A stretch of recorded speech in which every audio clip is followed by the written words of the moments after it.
आत्मबंधन masters ध्यान सागर के इस ध्यान सत्र में आप सभी का स्वागत है। मास्टर्स, आज हमारा टॉपिक है इल्यूजन। आई होप आप लोगों को सबको समझ में आया होगा फ्लायर में इल्यूजन मतलब भ्रम। और इसको बताने के लिए हमारे साथ अर्पणा मैम है। अर्पणा मैम पहले भी हमारे साथ जुड़ चुकी है, हम वेलकम करते हैं अर्पणा मैम को। और जी बहुत बहुत धन्यवाद। तो मैम पहले ध्यान शुरू करते हैं। आप ध्यान में बिठाइए, मैम म्यूजिक लगा दें।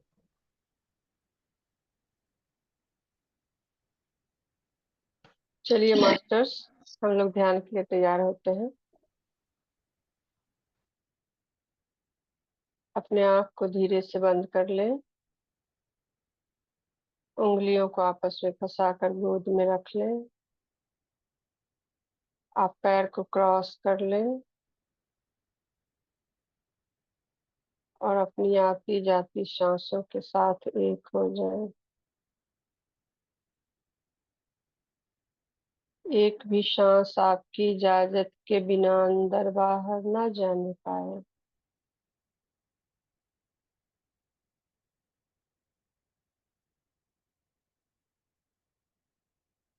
सभी लोगों, परिस्थितियों, घटनाओं को भूल जाएं इस क्षण के लिए। अपनी सारी जागरूकता को अपनी सांसों पर ले आएं।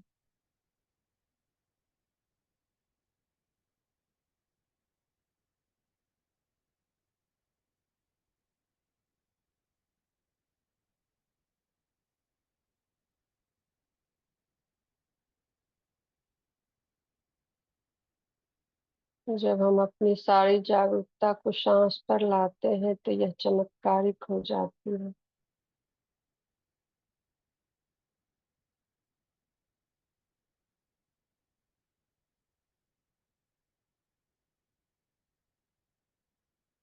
और यहीं से हमारी अंतर यात्रा शुरू होती है।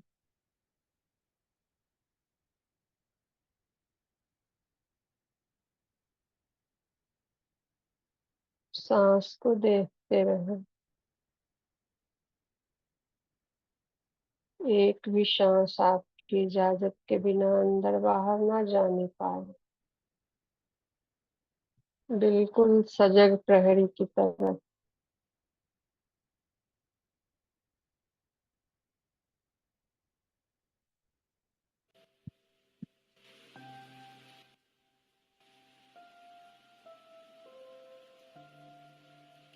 आधे घंटे के लिए हम लोग ध्यान करेंगे मास्टर्स।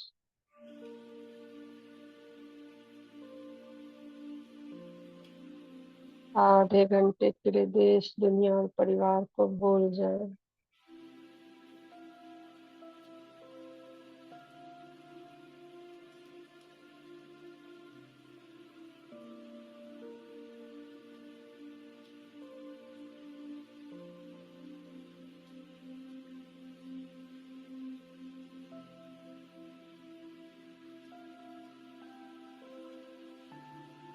सांस को देखते रहें।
2 मिनट और।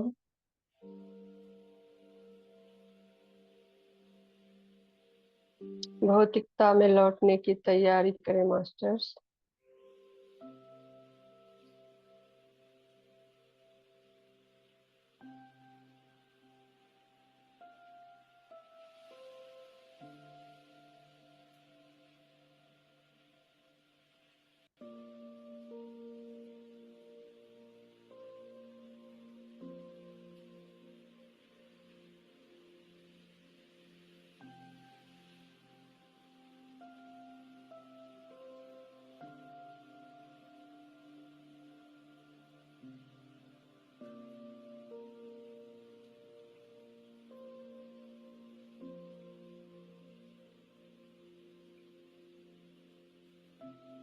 एक मिनट और। अपने आप को शरीर में महसूस करें।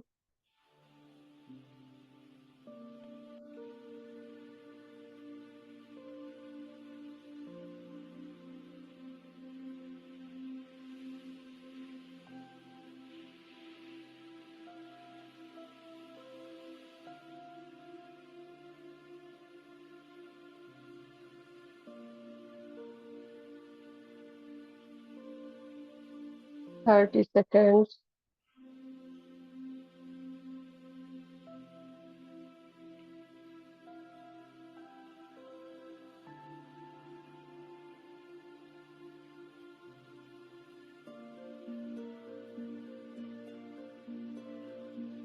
Twenty.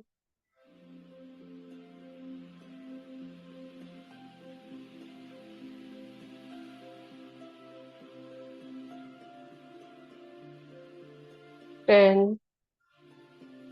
म्यूजिक बंद कर दे प्लीज।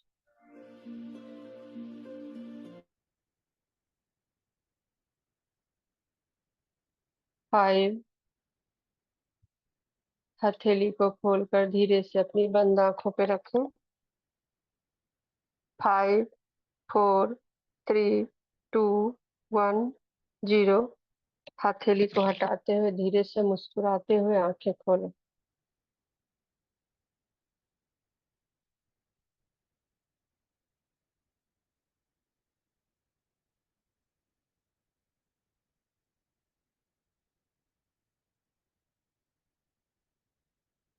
बहुत बहुत धन्यवाद। पितामह पत्री जी को बहुत बहुत धन्यवाद, ग्रेटिट्यूड इस ध्यान को हमें देने के लिए। चलिए मास्टर्स, आज के टॉपिक की तरफ बढ़ते हैं। आज का टॉपिक है इल्यूजन, जिसका मतलब होता है भ्रम। भ्रम का मतलब होता है कि हम जो समझते हैं किसी व्यक्ति, वस्तु या चीजों को, परिस्थितियों को, एक्चुअल में वो वैसा नहीं है जैसा वो दिखता है। जो व्यक्ति जितना अधिक भ्रमित होगा उसकी लाइफ उतनी मुश्किल होगी। इसलिए बहुत जरूरी है इस विषय पर बात करने की। आप सत्य के जितने नजदीक होंगे आपकी लाइफ उतनी ही आसान होगी। एब्सोल्यूट ट्रुथ क्या है इसे बताना बहुत मुश्किल है, क्योंकि सत्य की यात्रा अनंत है। आप सत्य के जितने करीब होते जाएंगे आपके लिए सत्य का आयाम उतना ही बढ़ता चला जाएगा और सत्य सूक्ष्म से सूक्ष्मतर होता चला जाएगा। आवाज ठीक है, आ रही है मास्टर्स? आवाज ठीक है? जी ठीक है। और जिंदगी की हर अवस्था में लोगों का भ्रम अलग अलग होता है। जैसा कि मेरा भी बचपन में भ्रम अलग था, जवानी में अलग थे, 10 साल पहले अलग थे और अभी अलग है। सत्य की खासियत यह है कि यह कभी नहीं बदलता है। आपकी नजर जितनी पैनी होती जाएगी आप सत्य को उतनी बारीकी से पहचान पाएंगे, सिचुएशन को समझ पाएंगे, लोगों को समझ पाएंगे, परिस्थितियों को समझ पाएंगे और सत्य से रूबरू होते जाएंगे। एक एग्जाम्पल के द्वारा मैं इसे आपको बताने की कोशिश करती हूँ, शायद आप समझ पाए। जैसे आपके घर में एक नौकर है जिसने आपकी आंख बचाकर कुछ ले लिया, कुछ चुरा लिया या कुछ खा लिया है। तो आपको लगता है कि वह चोर है, उसको इसकी सजा मिलनी ही चाहिए। बट थोड़ा रुकिए, बात की गहराई में जाने की कोशिश कीजिए। उसने चोरी की, उसकी कई वजह हो सकती है। हो सकता है कि वह भूखा हो, यह भी हो सकता है कि वह व्यंजन जो उसने खुद, जैसा कि हम घर में मेड रखते हैं और उससे खाना बनवाते हैं, तो उसने खुद ही खाना बनाया हो तो उसे खाने की इच्छा हो गई हो, है ना, जो कि बहुत ही स्वाभाविक है। तो अगर वह खाना खा लेती है या लेता है, ये कोई बहुत बड़ी बात नहीं है। लेकिन अगर वह नहीं खाता है, हर रोज आपके लिए, आपके बच्चों के लिए अच्छा व्यंजन बनाता है, बनाती है, और फिर भी वह उसे नहीं खाती है, तो सचमुच ही उसका विल पावर काफी स्ट्रांग है, जो हमें उससे सीखना चाहिए। या यह भी हो सकता है कि वह सचमुच ही चोर हो। फिर भी मुझे लगता है कि चीजें चुराना किसी की फितरत नहीं होती है। बस लोग आवश्यकता पर ऐसा करते हैं, अभाव से ऐसा करते हैं। तो हमें जरूरत है ऐसे लोगों के प्रति करुणा भाव रखने की, है ना। जब हमारे घर में जो चीजें हैं हम उनसे भी शेयर करें, उनको भी दें, क्योंकि वो भी एक मनुष्य है हमारी तरह। अपनी चीजों को उनके साथ बांटें, उन्हें अपने घर का सदस्य माने, उनकी जरूरतों का ख्याल करें।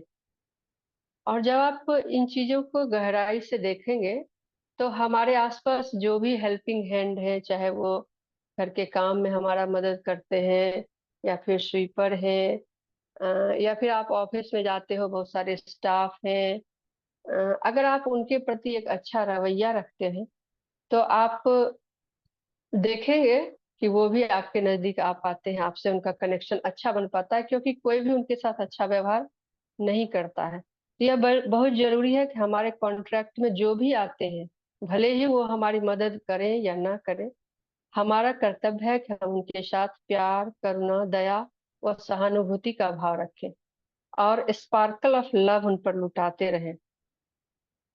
कभी कुछ चीजें देकर हम उन्हें एहसास दिला सकते हैं अपने प्यार का, या फिर कभी मीठे बोल बोल कर ही। और समझने की बात यह भी है कि आज वो जहाँ है, हो सकता है कल हम वहीं थे या आगे हो सकते हैं, है ना। और वो भी कल हमारी जगह हो सकते हैं। तो आज हम जहाँ हैं उस पर घमंड ना करते हुए लोगों के प्रति दया का, करुणा का भाव रखें। और यह दूसरी बात यह है कि हम सब एक ही हैं, है ना। हम सब एक ही परमात्मा से आए हैं, हम सब के अंदर एक ही परमात्मा है, एक ही चेतना है। हम एक ही हवा में सांस ले रहे हैं, एक ही धरती माँ हमारा पालन पोषण कर रही है। सभी जीव जंतु पेड़ पौधे के साथ हम सहजीवन कर रहे हैं। हम सब एक परिवार के रूप में हैं, है ना। तो किसी का भी शोषण करना बहुत ही अमानवीय है। पौधे, जीव जंतु, नदी, पहाड़, झरनों के साथ भी बात कर पाते थे, उनके साथ कम्युनिकेट कर पाते थे। क्यों? क्योंकि सभी के साथ हम अच्छा भाव रखते थे। लेकिन जैसा कि सीतायन में बताया गया है कि माँ सीता खुद पेड़ पौधों से बात करती थी, पेड़ पौधे खुद उन्हें बताते थे कि कौन सा पेड़ जो है वो किस बीमारी में काम आ सकता है।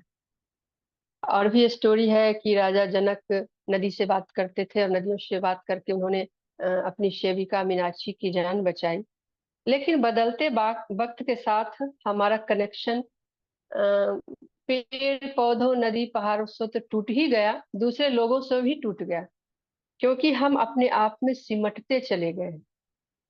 हम दो और हमारे दो का ये कॉन्सेप्ट बहुत ही छोटा कर गया है हमें। तो जरूरत है हमें उस कम्युनिकेशन को, उस कनेक्शन को फिर से स्थापित करने की। और यह जो कनेक्शन खत्म हुआ उसकी वजह है डर। आप इसको एक एग्जांपल से समझ सकते हैं कि आप जब किसी स्ट्रे कैट्स या डॉग को अपने पास बुलाते हैं तो वो आपके पास नहीं आता है। क्यों? क्योंकि वह कहीं आप उसे चोट न पहुंचाओ, कहीं आप उसे मार न दो। क्योंकि लोगों की आदत होती है, फितरत होती है, बेवजह ही स्ट्रे कैट्स डॉग को मारते रहते हैं। कुछ नहीं मिला तो चलो एक लाठी मार दिए, है ना। बेवजह प्यार नहीं दिखाते, बेवजह मार देते। लेकिन अब धीरे धीरे चीजें बदल रही है, जैसा कि सोशल मीडिया वगैरह पे बहुत सारी चीजें, बहुत सारे वीडियोज आ रहे हैं, तो लोग उनके साथ कनेक्शन बनाते हैं। लेकिन आप जैसे जैसे उनके पास जाएंगे, उनको थोड़ा प्यार करेंगे, कुछ चीजें उनको खाने को देंगे, तो आप देखेंगे वो धीरे धीरे आपके पास आना शुरू करते हैं। तो इस तरह से टूटा हुआ कनेक्शन जो है वो फिर से स्थापित हो सकता है। अलगाव की दीवार खड़ी करना बहुत ही आसान है। आज भाई भाई में नहीं बनता है। जाति, धर्म, भाषा और राष्ट्रीयता के आधार पे हम बट चुके हैं। पर जब आप अपने अंदर जाते हो तो आप पाते हो कि सभी के अंदर वही चेतना है जो आपके अंदर है ना। तो हम, लेकिन सभी के विचार हमसे नहीं मिलते हैं। क्यों नहीं मिलते हैं? क्योंकि हर किसी की यात्रा अलग है, हर किसी का सबक अलग है। और वैसे भी अगर हर कोई अपने जैसा हो, अगर आप खुद को ही पूरी दुनिया में पाओ, तो दुनिया कितनी बोरिंग होगी, है ना? और फिर सीखने को कुछ नहीं बचेगा। तो वैरायटी ही इस दुनिया की सुंदरता है। इसलिए इस वैरायटी की अ, सुंदरता को पहचाने और सभी का सम्मान करें। और किसी का जज नहीं करें कि कोई कैसा क्यों है। और दूसरा सबसे बड़ा भ्रम भ्रम है मृत्यु का भ्रम। अ, मुझे याद है कि कई लोगों को, अ, अपने आसपास लोगों को मरते हुए देखकर भी मेरे अंदर एक डीप अंडरस्टैंडिंग हुआ करती थी कि मैं कभी नहीं मरूंगी, मैं हमेशा से थी, हमेशा हूँ, हमेशा रहूंगी। मुझे नहीं पता था मेरे अंदर यह भाव कहाँ से आ रहा है, बट मुझे ऐसा ही लगता था। ध्यान में आने के बाद मुझे समझ में आया मुझे ऐसा क्यों लगता था। क्योंकि ध्यान में आने के बाद मैंने ये जाना कि मरता तो शरीर है, आत्मा तो अमर है, वो कभी भी नहीं मरती है ना? तो इसलिए शायद मैं मुझे ये डीप अंडरस्टैंडिंग थी कि मैं कभी भी नहीं मरूंगी। और ध्यान के दरमियान, एस्ट्रल ट्रेवल होने के दरमियान, मेरी ये जो अंडरस्टैंडिंग है वो और भी ज्यादा पुख्ता हुई। क्योंकि ध्यान के दरमियान मैंने जाना कि मैं शरीर नहीं हूँ। और मुझे लगता है कि मृत्यु भी शायद कुछ कुछ एस्ट्रल ट्रेवल जैसी होगी। मेरी मृत्यु तो नहीं हुई, तो एक्चुअल में क्या है मुझे नहीं पता, लेकिन लगता है कि शायद एस्ट्रल ट्रेवल जैसी कुछ होगी। और हमारा सिर्फ शरीर से साथ छूट जाएगा। ध्यान में आने से पहले मैं अपनी मृत्यु से ज्यादा अपनों की मृत्यु से डरती थी। और उसी डर की वजह से बहुत सारे ढोंग और रीति रिवाज को फॉलो करती थी। ध्यान में आने के बाद यह अंडरस्टैंडिंग आई कि जैसे मेरी मृत्यु नहीं होगी, उनकी भी मृत्यु नहीं होगी। हाँ, हमारा साथ जरूर छूट जाएगा, वो हमारी जिंदगी का हिस्सा नहीं रह जाएंगे। पर हर किसी की अपनी जर्नी है ना? हर किसी का अपना सोल प्लान है। अपने सोल प्लान के मुताबिक लोग एक दूसरे से मिलते हैं, परिवार के रूप में इकट्ठा होते हैं, एक दूसरे से सीखते हैं, और अपनी जर्नी को पूरा करके, अपने सबक को पूरा करके अपनी अनंत यात्रा पर फिर से निकल पड़ते हैं। इस सच को जितनी जल्दी स्वीकार कर ले हम, उतना ही हम बेहतर है। क्योंकि मृत्यु का डर और मृत्यु का भ्रम दुनिया का सबसे बड़ा भ्रम है। और दूसरी सबसे बड़ी बात है कि लोगों का भ्रम है कि मृत्यु बहुत दुखदाई होती है, लोग मरने से बहुत डरते हैं। लेकिन कहा जाता है कि मृत्यु के समय डर की वजह से लोग बेहोश हो जाते हैं, और उन्हें लगता है, और मृत्यु को अगर साक्षी भाव से देखा जाए, जैसा कि कहा जाता है बहुत सारी बुक्स में, पीएसएसएम जिसको बताती है पढ़ने के लिए, उसमें बताया गया है कि मृत्यु को अगर साक्षी भाव से देखा जाए तो मृत्यु अपने आप में बहुत ही खूबसूरत है। जैसा कि एप्पल के फाउंडर स्टीव जॉब्स की एक बायोग्राफी है, अ, जिसमें लिखा गया है, बायोग्राफी का मतलब होता है किसी के किसी की जीवनी के बारे में कोई और जब लिखता है उसको बायोग्राफी बोलते हैं। ऑटोबायोग्राफी का मतलब है किसी की जीवनी को जब बंदा खुद लिखता है, उसको ऑटोबायोग्राफी लिखते हैं, कहते हैं। तो बायोग्राफी को कोई भी लिख सकता है, उसकी उसके जन्म, वो जब जिंदा था तब या उसके मरने के बाद भी। तो एप्पल के फाउंडर स्टीव जॉब्स की जीवनी बायोग्राफी में लिखा हुआ है कि उनके अंतिम शब्द थे, ओ वाह। तो इसका मतलब है कि जरूर ही उन्होंने देखा होगा कुछ ऐसा जो बहुत खूबसूरत है, तभी तो उनके मुंह से इतना प्यारा शब्द निकला, ओ वाह, है ना? और मृत्यु हमें मुक्त कर देती है शरीर की बीमारी से, शरीर के कष्ट से, और शरीर की सीमितता से भी। और हम असीमित हो जाते हैं। तो फिर मृत्यु से डर क्यों, है ना? और दूसरा पहलू मृत्यु का यह भी है कि जब मैं किसी की मृत्यु देखती हूँ तो याद आता है कि मैं हमेशा नहीं रहूंगी, है ना। यह थॉट ही अपने आप में क्रांतिकारी है। आपकी पकड़ धीरे धीरे ढीली होती जाती है, रिश्तों से, वस्तुओं से, धन से, हर चीज से।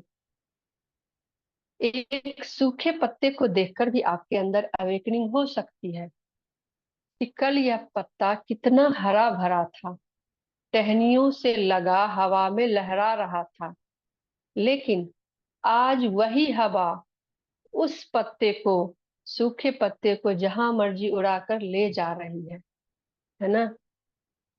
कल और आज में कितना का फर्क आ गया है। कल वह जीवित था और आज वह मृत है। बहुत सारे फूल खिलते हैं, है ना, जिसकी आयु बहुत कम होती है, किसी की एक दिन, किसी की 2 दिन, है ना। आपने बहुत सारी तितलियों को देखा होगा, बहुत सारे कीड़ों मकोड़ों को देखा होगा जो आज है कल नहीं रहेंगे। क्या उन्हें देखकर आपको करुणा नहीं आती? इतने सुंदर फूल, इतनी सुंदर तितलियां, लेकिन इनकी आयु इतनी कम। आज हम हैं उनकी तरह, आज हम हैं और हम भी कल नहीं रहेंगे। तो फिर किस बात का घमंड, किस बात का गुरूर है आपको, है ना। और तीसरी बात यह भी है कि मैंने देखा है कि मृत्यु के बाद कैसे अ, लोग जल्दी जल्दी बस लाश को निपटाने की जल्दीबाजी में रहते हैं, किस तरह से उससे पीछा छुड़ाया जाए, इस उपक्रम में लगे रहते हैं। कहा जाता है कि लोगों की ज्यादा चिंता मत किया करो, लोगों को कोई फर्क नहीं पड़ता आपके होने या ना होने से। वो आपकी 13वीं पर मातम मनाने का उपक्रम करेंगे और गरम पूरी और मीठे रसगुल्ले खाकर चले जाएंगे, है ना। तो आप अपनी जिंदगी को अपने हिसाब से, अपने मतलब के लिए, अपने आत्मा की उन्नति के लिए जिए। और मृत्यु के नाम पर किया जाने वाला कर्म कांड मेरी नजर में सबसे बड़ा ढोंग है। लोगों को लगता है कि वो जो चीजें दान कर रहे हैं, पलंग, छाता, जूता, बर्तन इत्यादि, उन्हें लगता है कि उन मृतात्मा को मिलेगी। कितनी बड़ी विडंबना है कि जब शरीर ही नहीं है तो इन चीजों की जरूरत क्या है ना। लेकिन समाज में किसी को भी हिम्मत नहीं होती है इस बारे में बात करने की। छोड़ने की तो बात, लोग मरने के बाद जो ड्रामा होता है उसे देखकर मुझे बड़ा क्षोभ आता है। मैं ऐसा बोल रही हूँ इसका मतलब ये नहीं है कि मैं बिल्कुल भी इस तरह के किसी प्रोग्राम में नहीं जाती हूँ या मैं नहीं करूंगी। मेरे परिवार के लोग, जैसे कि मेरे father in law, mother in law अभी जीवित हैं। हो सकता है जब वो मरेंगे तो मुझे भी बहुत कुछ करना पड़े, क्योंकि उनकी इच्छा यही है। तो समाज को दिखाने के लिए ही सही, लेकिन मेरी डीप अंडरस्टैंडिंग यही है कि मेरी मृत्यु के बाद ऐसा कुछ नहीं होना चाहिए। इसलिए मैंने अपने बच्चों को बता दिया है कि मेरी मृत्यु के बाद ये सारी चीजें करने की जरूरत नहीं है। अगर करना ही है कुछ तो एक शांति सभा का आयोजन कर सकते हो, जहाँ ध्यान करके मृतात्मा की शांति के लिए प्रार्थना कर सकते हैं। या फिर ज्यादा से ज्यादा एक छोटा मोटा भोज, जिसमें गरीब अमीर सबको, गरीबों को खिलाकर दान कर सकते हैं, जैसा कि हमने देखा था पितामह की मृत्यु के पश्चात भी हुआ था। और अगला जो भ्रम है समाज में वह है धर्म को लेकर। लोगों को लगता है कि हिंदुत्व, इस्लाम, क्रिश्चियनिटी, सिखिज्म ये सभी धर्म है, लेकिन ये सभी धर्म नहीं, ये सब बस एक संप्रदाय है, पंथ है। इसका मनुष्य के वास्तविक धर्म से कोई लेना देना नहीं है। धर्म वह है जो हमें पियसम सिखाता है, धर्म वह है जो हमें बुद्ध सिखाते हैं, ईसा मसीह सिखाते हैं, पैगंबर सिखाते हैं, कृष्णा सिखाते हैं। लेकिन समाज धर्म के नाम पर जो कर रहा है वह सिर्फ और सिर्फ ढोंग है। इस धर्म के प्राण तो निकल चुके हैं, बस वो एक लाश को ढोए जा रहे हैं, वो भी बदबूदार लाश। लोग राम को तो पूजते हैं, पर राम की नहीं मानते हैं। कृष्णाष्टमी के नाम पर 6 दिन का मेला तो लगता है, रामनवमी की शोभा यात्रा तो निकलती है। लोग राम के नाम पर मरने और मारने को उतारू तो होते हैं, पर राम से सीखना क्या है, कृष्ण से सीखना क्या है, उन्हें यही नहीं पता है। कहानियां सभी जानते हैं, सभी कहानियों को बांचते हैं, पर उसका सार क्या है, जीवन में उसे उतारना कैसे है, कोई इस पर बात नहीं करता। सारे पर्व त्योहार सिर्फ और सिर्फ बाजारीकरण का हिस्सा बनकर रह गए हैं, जिसमें क्या खरीदना है, क्या पहनना है, क्या खाना है, क्या मुहूर्त है, बस यही बातें होती हैं। सभी पंथों की मोटा मोटी यही हालत है। लोग भगवान को तो मानते हैं, पर भगवान की नहीं मानते। लोगों को लगता है कि परिस्थितियां हमेशा एक सी रहेंगी। ये भी बहुत बड़ा भ्रम है। वो ये भी नहीं देख पाते हैं कि कल उनके माता पिता उन पर रौब दिखाते थे, पर वो आज निःशक्त थे। अपनी छोटी छोटी जरूरतों के लिए दूसरे पर डिपेंडेंट हैं। और वो उन्हें यह देखकर भी उन्हें याद नहीं आता कि कल उनका भी यही हाल होगा, है ना।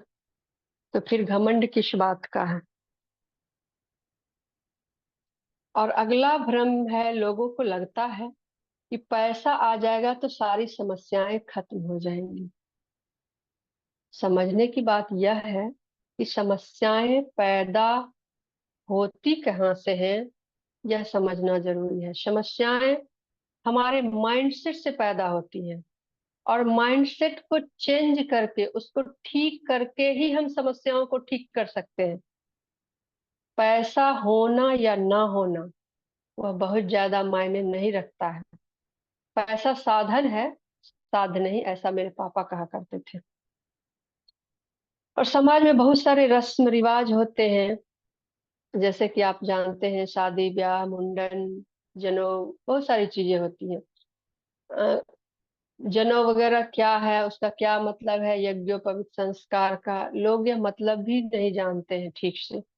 बस रस्मों रिवाजों को मान रहे हैं, लकीर का फकीर बनकर।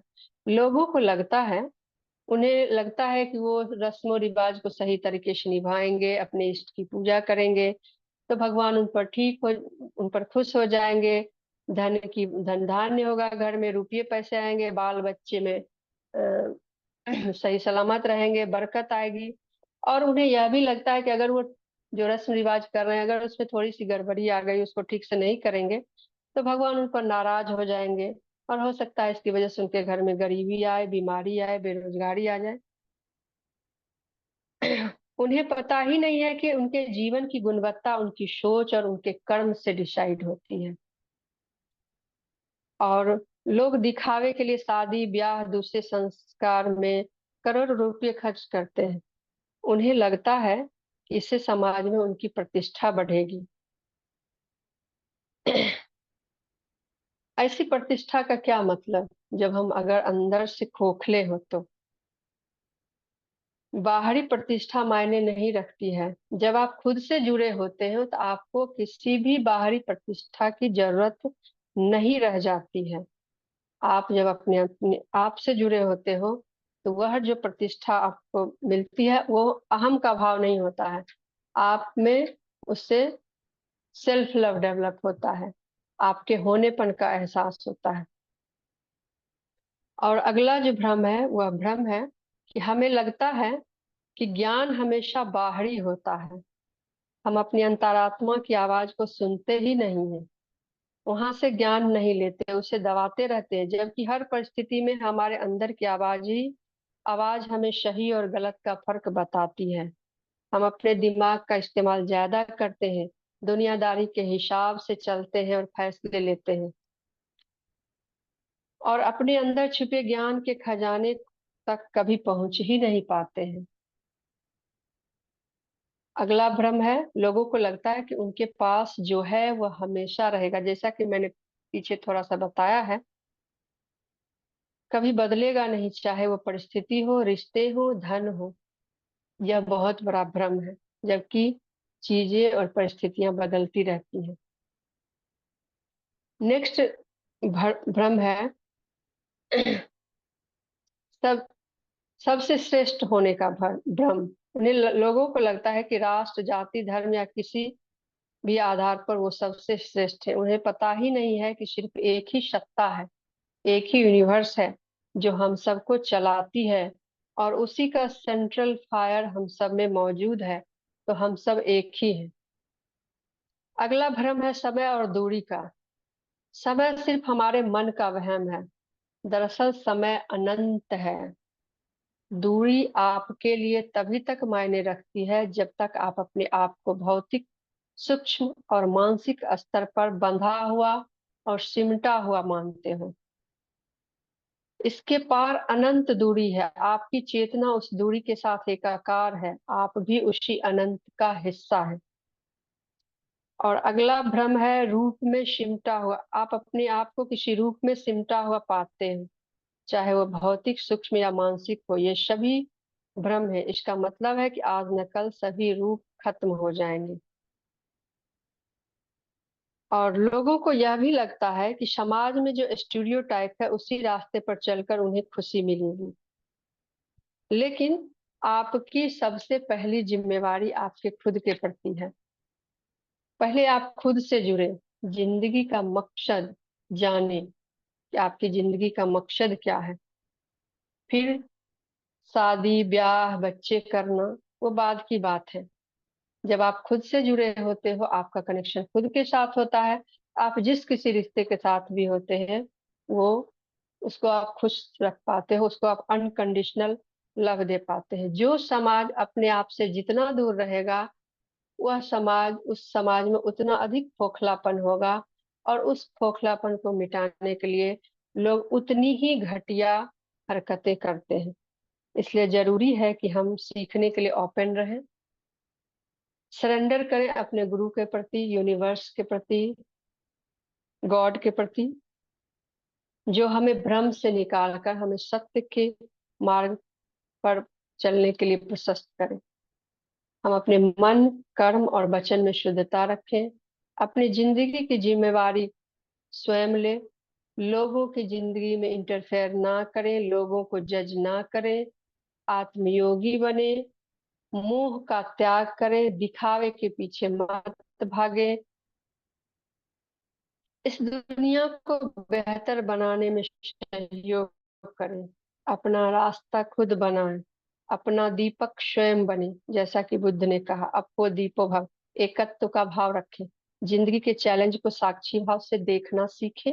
वो जानने की कोशिश करें कि आपको क्या सिखाना चाहती है जिंदगी और उसकी परिस्थितियां। जिंदगी में जो मिला है, माता पिता, भाई बहन, चाहे जिस किसी भी रिश्ते में आप हैं, उनके प्रति ग्रेटिट्यूड रखें। माता वसुंधरा को ग्रेटिट्यूड रख दें, उनके प्रति ग्रेटिट्यूड के भाव में रहें, कि वह, क्योंकि वही हमें जीवन देती है। सभी जीवों पर करुणा भाव रखें। किसी का भी अपने मतलब के लिए इस्तेमाल न करें। यूनिवर्स को ग्रेटिट्यूड दें। मांगना ही है तो उनसे आत्मयोगी होने का मार्गदर्शन मांगे। मास्टर्स, ये मेरा नजरिया था जो मैंने अपने जीवन से सीखा है, भ्रम के प्रति, सत्य के प्रति। हो सकता है आपका नजरिया मेरे से अलग हो। अगर मैंने ऐसा कुछ कहा जो जिससे आप सहमत नहीं हैं, तो उसके बारे में हम लोग बात कर सकते हैं। या फिर मैं ये भी कहूंगी कि उसके लिए मैं सॉरी बोलती, क्योंकि ये पूरी तरह से अपना नजरिया आपके सामने रखा है, और ध्यान जगत की टीम ने हमें मौका दिया बात करने के लिए। उसके लिए बहुत बहुत धन्यवाद। पितामह को धन्यवाद, यूनिवर्स को धन्यवाद। बहुत बहुत धन्यवाद मास्टर्स।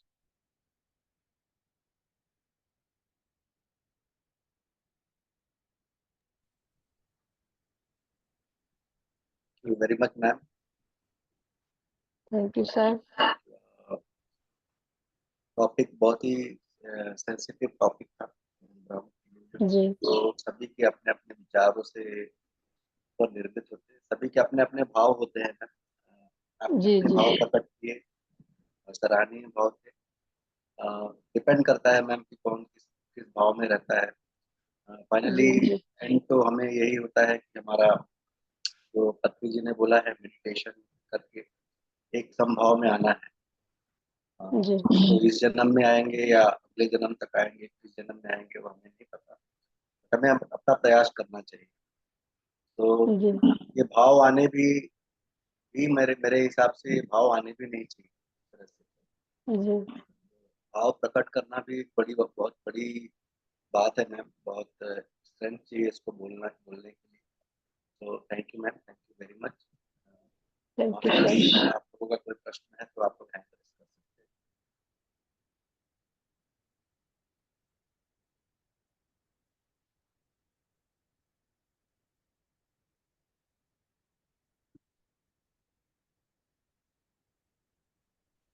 थैंक यू अर्पणा जी, आज का इस स्वाध्याय के लिए जो टॉपिक आपने चुना है, बहुत बहुत थैंक धन्यवाद। You ma'am. ये आपने किसी किताब से लिया टॉपिक लिया है या आप बस एक टॉपिक पे स्वाध्याय दिया है? क्योंकि मुझे लगा कि एक जी टॉपिक है रिचर्ड बाच की शायद से, इल्यूजन्स। जी एक बीच में थोड़ा सा जो कुछ बातें थी जो मैंने शॉर्ट में बताई, वो किसी बुक की ली हुई है और शायद टैरकॉम से ली गई है। और बाद बाकी जो चीजें थी वो मैंने अपनी लाइफ से जुड़ा हुआ बताया। Thank you so much Arpana ji, बहुत अच्छे से आपने बताया। Thank you ma'am.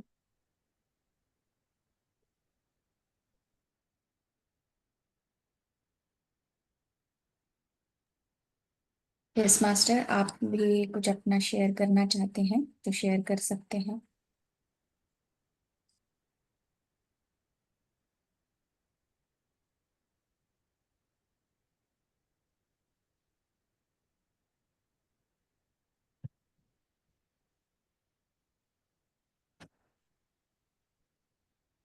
Shiv Prakash जी, आप कंक्लूड कर दी। माधवी जी। हैं। जी।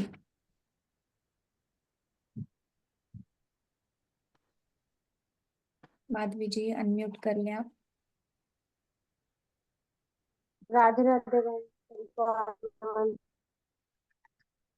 अर्चना मैम ने बहुत अच्छा टॉपिक लिया है और इससे हमें बहुत कुछ सीखने को मिला है।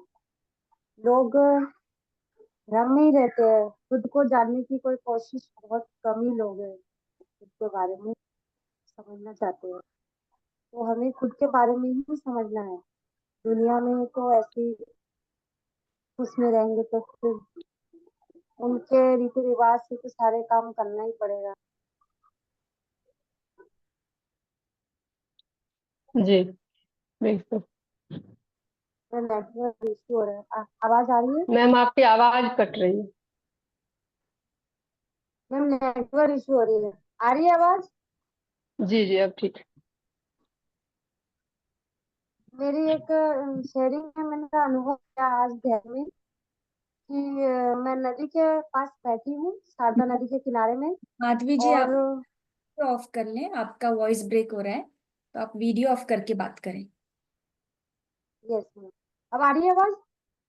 जी जी। जी जी अब आ रही मैम आज मैंने ऐसा अनुभव किया, मैं एक शारदा नदी के पास बैठी हूँ और मैंने अपने ध्यान में बहुत लोगों को बिठाया। फिर ना मुझे ऐसा दिखा कि सूर्य भगवान, सुबह सुबह के समय में बैठी हूँ तो सूर्य भगवान को जैसे मैंने याद किया तो उन्होंने अपना ऊर्जा मुझे दिया। फिर मुझे बहुत बहुत ही एनर्जी फील हुई। फिर उसके बाद फिर उस नदी के किनारे में से स्वयं भगवान जी आए और नाव में बिठा के मुझे लेके जा रहे हैं। और मेरे आंखों से इतनी खुशी की आंसू बह रही है, मैं बता नहीं सकती। आज मुझे बहुत अच्छा अनुभव हुआ है। और है। वाह thank you so much ma'am. बहुत बढ़िया, बहुत बढ़िया। Thank you. आज काफी हाई एनर्जी थी, बहुत बहुत अच्छा ध्यान मेरा भी लगा बहुत।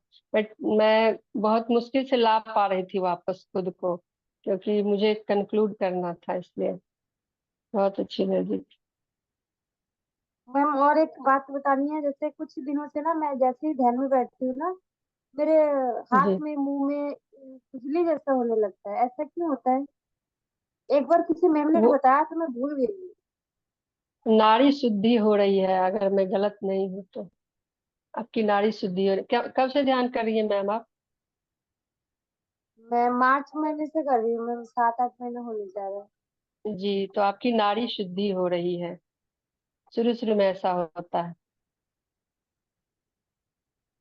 जी मैम, कभी कभी ऐसा लगता है कि मैं बैठ ही नहीं पाऊंगी, इतना खुजली होने लगता है। फिर मैं बहुत कंट्रोल करके बैठती हूँ कि मुझे उठना नहीं है, बैठना है। जी जी बिल्कुल। जी, बस वो नाड़ी शुद्धि हो रही है ना मैम, इस वजह से ऐसा होता है। और मैम आज वैसे दोपहर का मैंने क्लास लिया, उसमें ध्यान करने के बाद जैसे मैंने अपने हाथों को रख करके आंखों में रखा, तो मुझे मोर पंख दिखे। पहले भी एक दिन मुझे दिखा था, आज भी वैसे ही दिखा। और अभी का तो बहुत बहुत अच्छा बढ़िया। रहा मैम, मेरे हाथों से अभी भी आंसू आ रहे हैं, आनंद के आंसू। बहुत बढ़िया। बहुत बहुत धन्यवाद मैं अपने आप को करती हूँ, परमपिता परमेश्वर का भी जी करती हूँ, और मेरे माता पिता जी का भी करती हूँ, और जूम पे जो भी आए हैं सारे चैनलों को मेरा बहुत बहुत gratitude. Thank you so much ma'am. जी, बहुत बहुत धन्यवाद। Thank very much Madhavi. और कोई मास्टर्स है?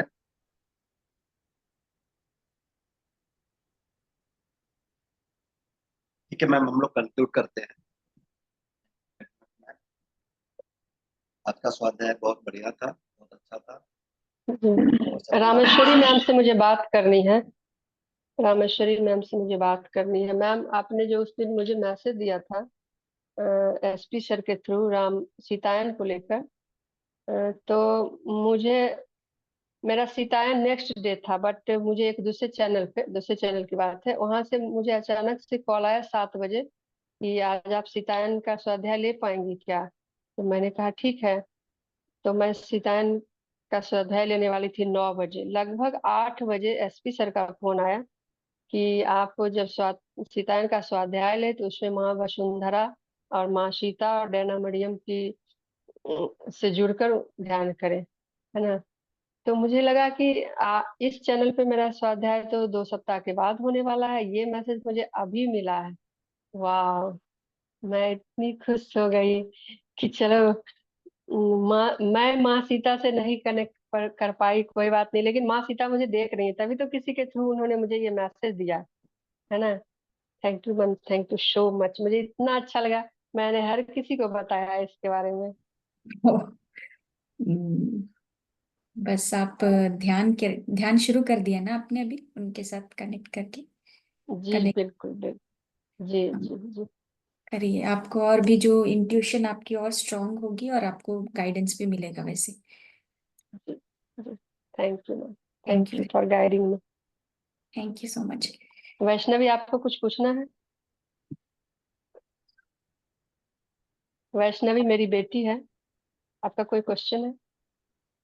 नहीं नहीं मैम, कोई क्वेश्चन नहीं है। बहुत अच्छा सेशन था, बहुत अच्छा लगा। घर पर तो सुनते ही रहती हूँ पर यहाँ सुन के और अच्छा नेटवर्क लगा, इशू है। क्योंकि बहुत अच्छी एनर्जी थी यहाँ पे, मेडिटेशन करके भी बहुत अच्छा लगा।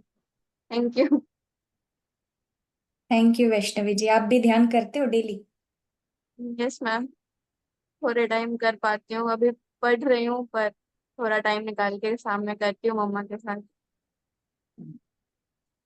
थैंक यू सो मच, करते रहिए, आप अभ्यास करते रहिए। अच्छा है आप इतनी जल्दी ध्यान में उतरे हैं, तो डिवाइन सोल है आप भी। Thank you. थैंक यू मैं सो आपको मच। बताऊं कि वैष्णवी मेरी टीचर है। अभी जो कुछ भी मैंने किया उसको वही असेस करेगी कि मैंने क्या गलत किया है, वो मुझे भी बताएगी। जो है जैसा है वैसा आप बोल रहे हैं, आपकी उस स्थिति में तो सब सही है। Yes. Thank you. Thank you. Perspectives. Yes. Thank you सभी मास्टर्स को। माधवी जी आपने कहा है कि आप सेवा देने के लिए तैयार है, आप ममता जी को कांटेक्ट करिए, ठीक है? Thank you masters. जी शिव प्रकाश जी, अच्छा मैं मेरे तरफ से एंड करूं? कर दीजिए।